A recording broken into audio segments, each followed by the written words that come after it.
नमस्कार, मैं हूं श्वेता। बिहारी न्यूज में आपका स्वागत है। खबरों की ओर बढ़ने से पहले एक नजर आज की सुर्खियों पर। बिहार में अब बिना दस्तावेज भी भर सकेंगे गन्ना फॉर्म। 4.96 करोड़ मतदाताओं को नहीं देने होंगे दस्तावेज। 2003 के बाद बने मतदाताओं को 26 जुलाई तक भरना होगा फॉर्म। शिक्षा विभाग ने मिड डे मील के लिए जारी की नई गाइडलाइन। बरसात में बैगन, भिंडी जैसे सब्जी पर लगी रोक। अब बच्चों को भोजन देने से पहले शिक्षक खुद चखेंगे खाना। गोपाल खेमका मामले पर बोले चश्मदीद कारोबारी अंकित चौधरी। बताया कुछ ही सेकंड में अपराधी ने दिया घटना को अंजाम। मामले की जांच में जुटी जांच एजेंसी। बिहार में शुरू हुई एक प्रखंड एक उत्पाद योजना। अब हर प्रखंड से होगा एक खास उत्पाद का चयन। बिहार सरकार की नई योजना से व्यवसायियों को होगा लाभ।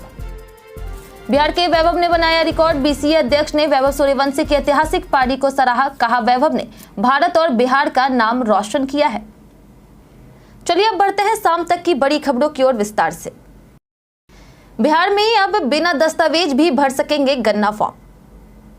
बिहार में मतदाता सूची के विशेष गहन पुनरीक्षण अभियान के तहत अब बिना दस्तावेज के भी गन्ना फॉर्म जमा किया जा सकता है।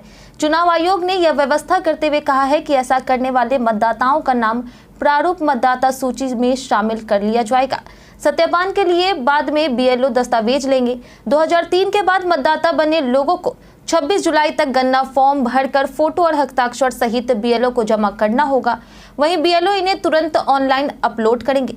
राज्य के 7.90 करोड़ मतदाताओं में से 4.96 करोड़ को दस्तावेज देने की जरूरत नहीं है। बाकी 3 करोड़ मतदाताओं में विशेष सर्वेक्षण के दौरान दस्तावेज लिए जाएंगे। वहीं मुख्य निर्वाचन पदाधिकारी विनोद सिंह गुंजियाल ने इसे मतदाताओं के लिए राहत भरा कदम बताया है। गोपाल खेमका मामले पर बोले चश्मदीद कारोबारी अंकित चौधरी। पटना में कारोबारी गोपाल खेमका की संदिग्ध घटना से इलाके में सनसनी फैल गई है। इस घटना के चश्मदीद रहे सीमेंट कारोबारी अंकित चौधरी और उनकी पत्नी उस वक्त मौके पर मौजूद थी। दरअसल अंकित अपनी पत्नी के साथ एक होटल से लौट रहे थे और उनकी गाड़ी गोपाल खेमका की कार के ठीक पीछे थी। वे दोनों काटारुका निवास के गेट खुलने का इंतजार कर रहे थे। तभी अचानक एक व्यक्ति आया, घटना को अंजाम दिया और कुछ ही सेकंड में घटनास्थल से चला गया। अंकित चौधरी ने तुरंत स्थिति को समझते हुए गोपाल खेमका के बेटे डॉक्टर गौरव को जानकारी दी और उन्हें लेकर के अस्पताल पहुंचे। वहीं अंकित ने बताया कि सब कुछ इतने जल्दी हुआ कि पहले कुछ भी समझ नहीं आया। फिलहाल जांच एजेंसियां मामले की गहराई से पड़ताल कर रही। बीसीए अध्यक्ष ने वैभव सूर्यवंशी की ऐतिहासिक पारी को सराहा। बिहार क्रिकेट एसोसिएशन के अध्यक्ष राकेश तिवारी ने 14 वर्षीय बल्लेबाज वैभव सूर्यवंशी की ऐतिहासिक पारी की सराहना करते हुए कहा कि उन्होंने बिहार और भारत दोनों को गौरवान्वित किया है। इंग्लैंड के खिलाफ अंडर 19 चौथे वनडे में वैभव ने मात्र 52 गेंदों में शतक जड़कर यूथ वनडे क्रिकेट में सबसे तेज शतक का विश्व रिकॉर्ड बनाया। बीसीए अध्यक्ष ने इसे वैभव के लंबे क्रिकेट करियर की शुरुआत बताया है। बाएं हाथ के इस बल्लेबाज ने 78 गेंदों में 143 रन बनाए, जिसमें 13 चौके और 10 छक्के शामिल थे। उन्होंने पाकिस्तान के कामरान गुलाम का रिकॉर्ड तोड़ा। वैभव इस सीरीज में सर्वाधिक रन बनाने वाले खिलाड़ी हैं, जिन्होंने 4 मैचों में 80.50 की औसत और 198.76 की स्ट्राइक रेट से 322 रन बनाए हैं। वहीं बीसीए ने उनके प्रदर्शन को बिहार क्रिकेट के लिए ऐतिहासिक बताया है। गंगा का जलस्तर तेजी से बढ़ा, प्रशासन अलर्ट पर। गंगा नदी का जलस्तर इस साल तेजी से बढ़ रहा है। बक्सर में गंगा 93.40 मीटर पर बह रही है, जो पिछले साल की तुलना में 5 मीटर अधिक है। पटना के दीघा में जलस्तर 46.13 मीटर और गांधी घाट पर 45.11 मीटर दर्ज हुआ है, जो क्रमशः पिछले साल से लगभग 2 मीटर ज्यादा है। हर घंटे 2 सेंटीमीटर की दर से जलस्तर बढ़ रहा। दीघा, गांधी घाट, हाथीदह, मुंगेर, भागलपुर और कहलगांव में पानी तेजी से फैल रहा, खासकर दियारा इलाकों में। वहीं कोसी, गंडक, बूढ़ी गंडक, बागमती और घाघरा नदियों का जलस्तर भी नेपाल में बारिश के कारण तेजी से बढ़ रहा। वहीं गंडक नदी गोपालगंज में चेतावनी स्तर पार कर चुकी है, जबकि कोसी सुपौल में खतरे के करीब है। प्रशासन ने एहतियाती कदम बढ़ाने की शुरुआत की है। 94% मतदाताओं तक पहुंची टीम। 1.04 करोड़ ने भरा फॉर्म। बिहार में मतदाता सूची के विशेष गहन पुनरीक्षण अभियान के तहत अब तक 1,04,16,000 545 गणना फॉर्म चुनाव आयोग को प्राप्त हुए हैं, जो कुल 7.90 करोड़ मतदाताओं का 13.19% है। अब तक 93.57% यानी 7.38 करोड़ फॉर्म वितरित हो चुके हैं। 77,895 BLO घर घर जाकर के मतदाताओं की सहायता कर रहे हैं। वहीं 20,603 अतिरिक्त BLO की नियुक्ति की जा रही। आयोग ने ECI NET ऐप पोर्टल पर फॉर्म डाउनलोड और अपलोड की सुविधा भी दी है।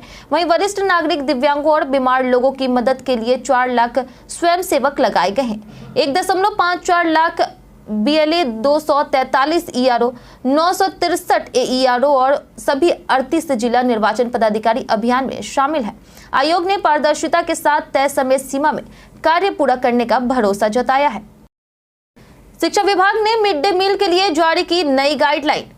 बिहार के सरकारी स्कूलों में कक्षा 1 से 8 तक के बच्चों को मिलने वाले मध्याह्न भोजन में अब वर्षा ऋतु के दौरान बैगन, भिंडी, साग और पत्ता गोभी नहीं दी जाएगी। शिक्षा विभाग के मध्याह्न भोजन योजना निदेशालय ने इन सब्जियों के उपयोग पर रोक लगाते हुए कहा कि केवल ताजी और स्थानीय हरी सब्जियां ही प्रयोग में लिए जाएंगे। सभी जिला शिक्षा और कार्यक्रम पदाधिकारियों को निर्देश दिया गया है कि भोजन की स्वच्छता पर विशेष ध्यान दिया जाए। प्रधानाध्यापक और शिक्षक भोजन चक्कर ही बच्चों को देंगे। चावल, दाल, तेल, मसाला जैसी सामग्री की गुणवत्ता सुनिश्चित कर ही उपयोग करें और केवल डिब्बा बंद मसाले, तेल का प्रयोग हो। अंतिम तिथि देखना अनिवार्य होगा। भंडार गृह, जल स्रोत और बर्तनों की साफ सफाई नियमित रूप से सुनिश्चित की जाए ताकि बच्चों को सुरक्षित भोजन मिल सके। भागलपुर मुंगेर को जल्द मिलेगा मरीन ड्राइव। बिहार के पथ निर्माण मंत्री नितिन नवीन ने सुल्तानगंज में श्रावणी मेला तैयारियों की समीक्षा के दौरान घोषणा की है कि भागलपुर से मुंगेर तक गंगा किनारे 100 किलोमीटर लंबी 4 लेन मरीन ड्राइव बनाई जाएगी। यह योजना श्रावणी मेला उद्घाटन से पहले मंजूर होने की संभावना है। इस परियोजना से यातायात, पर्यटन और स्थानीय व्यापार को बढ़ावा मिलेगा। अजगैबीनाथ को अंतर्राष्ट्रीय स्तर पर विकसित किया जा रहा, घाटों को पक्का किया जा रहा और गंगा रिवर फ्रंट का कार्य तेजी से चल रहा। वहीं सुल्तानगंज में एयरपोर्ट और अगुवानी सुल्तानगंज गंगा पुल परियोजनाओं पर भी काम जारी है। यह संपूर्ण पहल भागलपुर मुंगेर क्षेत्र के विकास में मील का पत्थर साबित होगी। बिहार में शुरू हुई एक प्रखंड एक उत्पाद योजना। बिहार सरकार ने एक प्रखंड एक उत्पाद योजना की शुरुआत की है, जिसके तहत राज्य के हर प्रखंड से एक विशिष्ट उत्पाद की पहचान की जाएगी। यह उत्पाद कृषि, वस्त्र, चर्म, कला, शिल्प, व्यापार या फिर उद्यम से संबंधित हो सकते हैं। उद्योग विभाग ने सभी जिला महाप्रबंधकों को 10 दिनों के भीतर इन उत्पादों की विस्तृत रिपोर्ट भेजने का निर्देश दिया गया है। इस जानकारी के आधार पर कार्य योजना तैयार कर उसे लागू किया जाएगा। इस पहल का उद्देश्य हर प्रखंड के विशिष्ट पहचान को सामने लाना और उत्पादों को वैश्विक स्तर पर पहचान दिलाना है। यह योजना भारत सरकार की 1 जिला एक उत्पाद की परिकल्पना पर आधारित है। उद्योग मंत्री नीतीश मिश्रा ने बताया कि इससे प्रखंडों को एक नई पहचान, बड़े बाजार की सुविधा मिल सकेगी। ब्लैक स्पॉट सुधार में लापरवाही, रोजाना बढ़ रहे हादसे। बिहार में सड़कों के ब्लैक स्पॉट की मरम्मत की प्रक्रिया धीमी है, जिससे सड़क दुर्घटनाओं में कमी नहीं आ रही। NHAI ने राज्य में 449 ब्लैक स्पॉट चिन्हित किए हैं, लेकिन इनमें से केवल 59 स्थानों पर ही वृद्ध काम हुआ है, जबकि 68 पर कार्य जारी है। बाकी पर अब तक कोई ठोस समाधान नहीं हुआ। वहीं पथ निर्माण विभाग ने 2022 में 84 और 2023 में 88 ब्लैक स्पॉट पहचाने हैं, जिनमें से अधिकतर को सुधार में लिया गया है। क्रैश बैरियर, साइन बोर्ड और अंडरपास जैसे दीर्घकालिक उपयोगों में लापरवाही सामने आई है।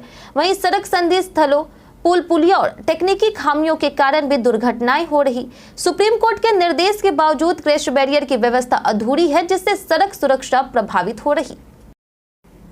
मतदाता सूची विवाद पर चुनाव आयोग घिरा, कोर्ट में चुनौती। बिहार विधानसभा चुनाव से पहले मतदाता सूची के विशेष गहन पुनरीक्षण को लेकर के संवैधानिक बहस तेज हो गई है। ADR ने सुप्रीम कोर्ट में याचिका दायर कर उससे असंवैधानिक बताया है। संगठन का दावा है कि दस्तावेजों की कठोर शर्तों के चलते मुस्लिम, दलित, जनजाति और प्रवासी वर्ग के 3 करोड़ से अधिक लोग मताधिकार से वंचित हो सकते हैं।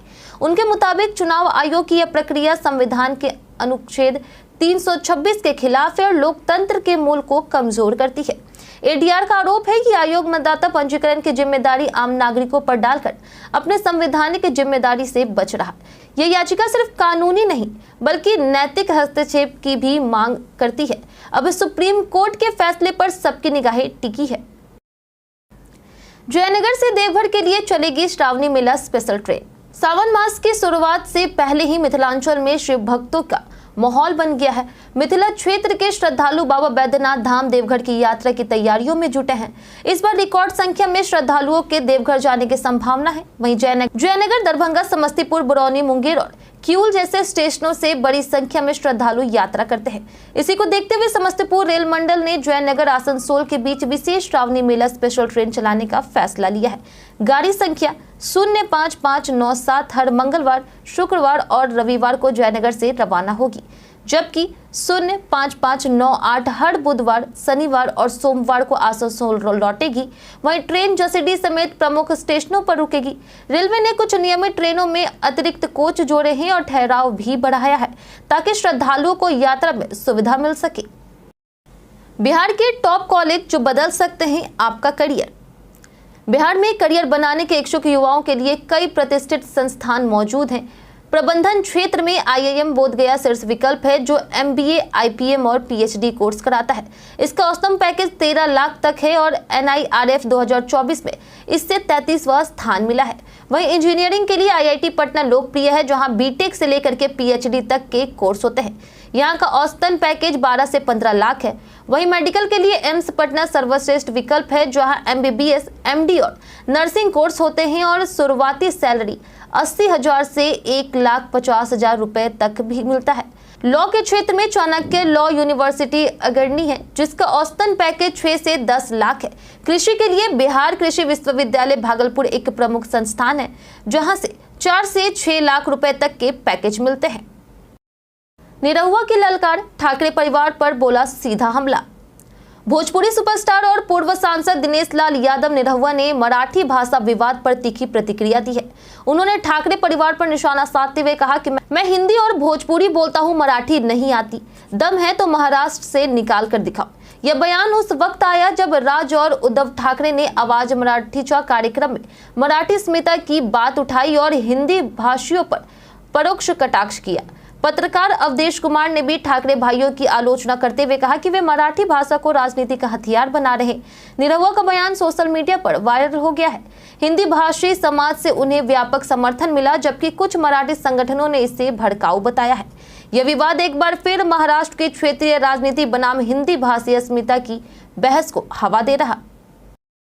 पशुपति पारस और हेमंत सोरेन जल्द होंगे महागठबंधन में शामिल। बिहार चुनाव से पहले महागठबंधन में नए दलों के शामिल होने की संभावनाएं तेज हो गई है।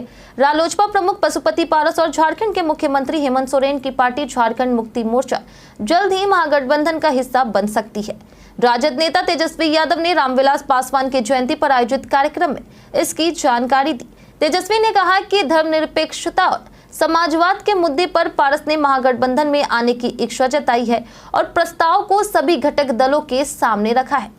उन्होंने हेमंत सोरेन से भी इस मुद्दे पर बातचीत की है।